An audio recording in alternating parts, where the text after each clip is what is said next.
Authorities say that one of Hassan's Google searches as he plotted his attack was, quote, "civil war if Trump impeached." That is not the deranged lone fantasy of some weirdo. Trump himself has warned ominously that the people would revolt if he were impeached.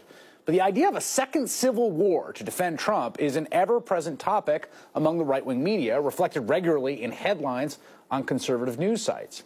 And it's bandied about on TV and radio by right-wing personalities who make their money selling paranoia to an increasingly agitated audience. You might even get away with saying that we are on the cusp of a second civil war. Some of you might say that we are already into it, that it has already begun. However you characterize it, though, we are under attack from within. Bill O'Reilly warned of a possible civil war after the 2016 election. Sean Hannity said the nation could be headed toward a civil war after the Mueller report.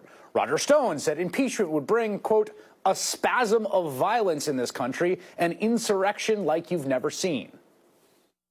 If there is a coup d'etat, if there is an illegitimate, unconstitutional effort to remove Donald Trump on trumped-up charges by a biased and partisan prosecutors, or an illegitimate takedown by the 25th Amendment, there will be a civil war in this country. Just yesterday, Joe Concha, a man that the president nearly brought onto his legal team last year, had this to say to Laura Ingraham. We are in a civil war in this country. There's two standards of justice, one for Democrats, one for Republicans. The press is all Democrat, all liberal, all progressive, all left. They hate Republicans. They hate Trump. So the suggestion that there's ever going to be civil discourse in this country for the foreseeable future is over. It's not going to be. It's going to be total war. And as I say to my friends, I do two things. I vote and I buy guns. That's nice.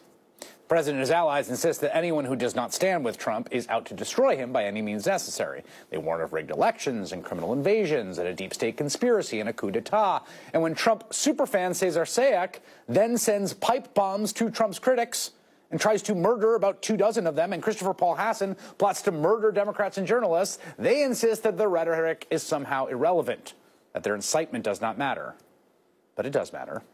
Last year, journalist Ken Vogel of the New York Times, which Trump this week once again declared the enemy of the people, posted a voicemail he had received from an apparent Trump supporter. You're the problem. You are the enemy of the people. And although the pen might be mightier than the sword, the pen is not mightier than the AK-47. And just remember, Ken, there's nothing civil about a civil war.